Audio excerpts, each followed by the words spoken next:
What's going on? I'm Trey. I'm a cinematographer and a content creator. When I first saw these insane clips, my brain went like this. But I didn't quite realize that to do that, you have to do a lot of this, spend a lot of this, put a lot of time into this, and learn how to do some of this. And then you can start to figure out how to capture cinematic footage without risking your gear, your safety, or your footage. If all that sounds a little scary, that's because it is. But it's also hands down the most exhilarating experience I've ever had. So as a full-time cameraman and now a novice FPV pilot, I'm here to talk about my experience so far with FPV, some things to think about if you're on the fence, and mainly how to minimize the inevitable destruction and cost and frustration that just comes along with the sport. So if you're thinking about adding FPV to your skill set as a creative, then stick around. I'll try and keep this short and sweet.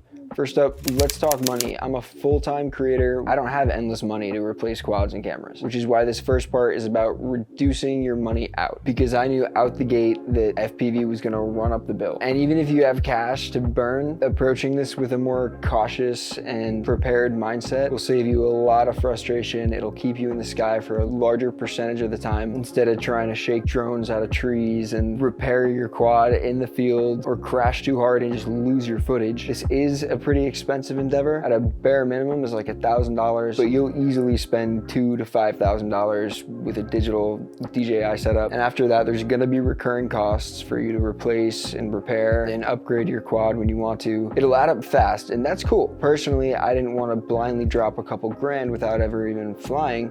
So what I did and what I recommend you do is I picked up a controller and hopped in the simulator. For $100, $200, you can get a feel for flying, see if you like it, get a handle on all the basics without even breaking a prop. I spent almost a year in the simulator before flying IRL. You don't have to wait that long, but the general equation is more sim time equals less crashes. And that still holds true once you've started really flying in real life. And even once you're good, once you start flying, keep racking up sim hours, do all the tutorials, all the races, practice front flips and back flips and rolls, do power loops until they're easy, get inverted until it makes sense. Level yourself up in the sim and then take that back to real life and then repeat. The sim is not exactly one-to-one. Like, it's not the exact same as real life, but it's dang close, and virtual mistakes are free. In my experience, Velocidrone is the most realistic. So after my extensive time in the sim, my next step was to get some $50 goggles off Facebook Marketplace. I picked up a micro quad for $100, and I started flying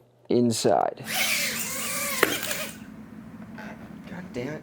All my simulator training had been on giant outdoor maps where if you make a mistake, you can just punch out and bail. Inside is very different, so it took me like 2 weeks of flying daily, going back in the sim and flying the parking garage courses just to try and get comfortable flying with walls around me. It was tedious and annoying, but it taught me to get really intentional with the controls, and it helped me learn how to really fly with the constraint of limited available space. It taught me how to slow down, how to stop, how to turn around, and just get through like basic gaps and stuff. It was sort of like having a built-in governor that wouldn't let me do the things I wanted to do, but made me do the things that I needed to learn how to do. But in that process, I got comfortable, and then I got reckless, and so I started breaking stuff. So after killing 2 Nanohawks, a few gruesome soldering experiences, and way too many YouTube tutorials, I realized that I needed help.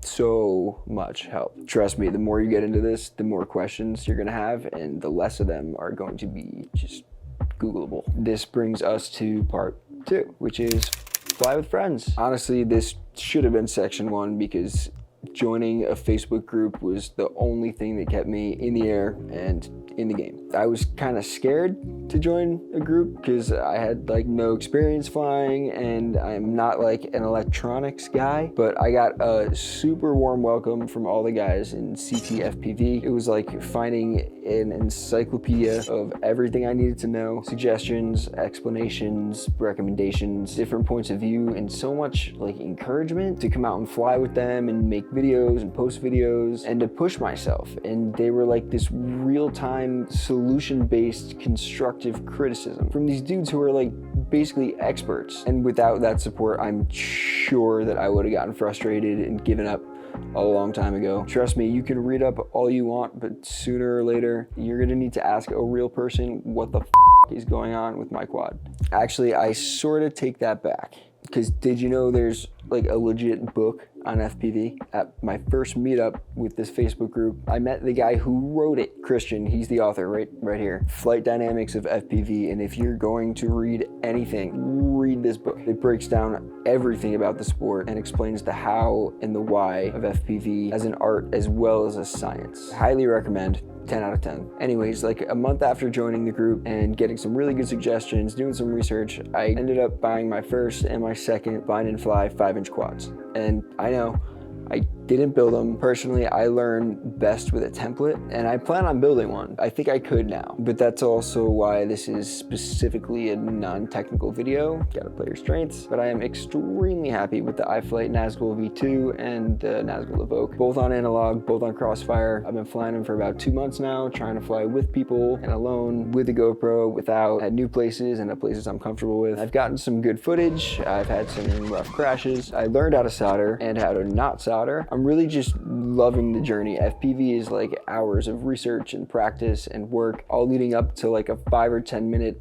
flood of dopamine and serotonin and adrenaline while you're sending hundreds of dollars worth of gear into the air at ridiculous speeds without any of the safety net of an auto quad or a DJI. It is the perfect mix of bliss and chaos. To quote the great Rick James, it's a hell of a drug. And I know for a fact that Rick James was talking about FPV when he said that.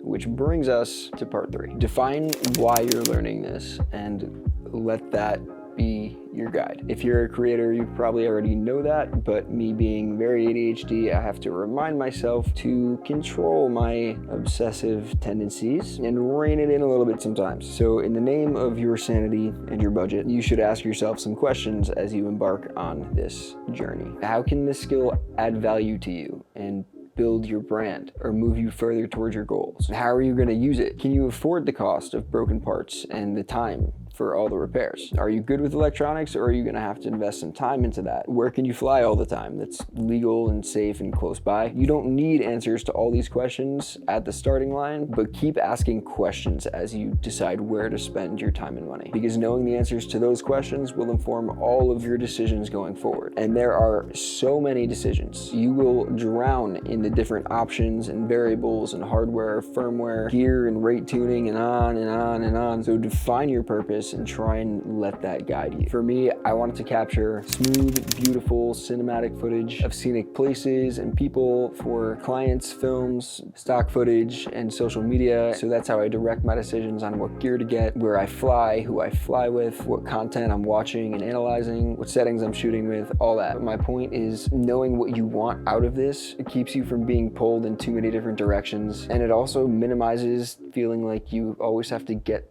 the next new thing, because there's always going to be new and better gear, but you will never be able to buy yourself into being a better pilot. You got to fly there.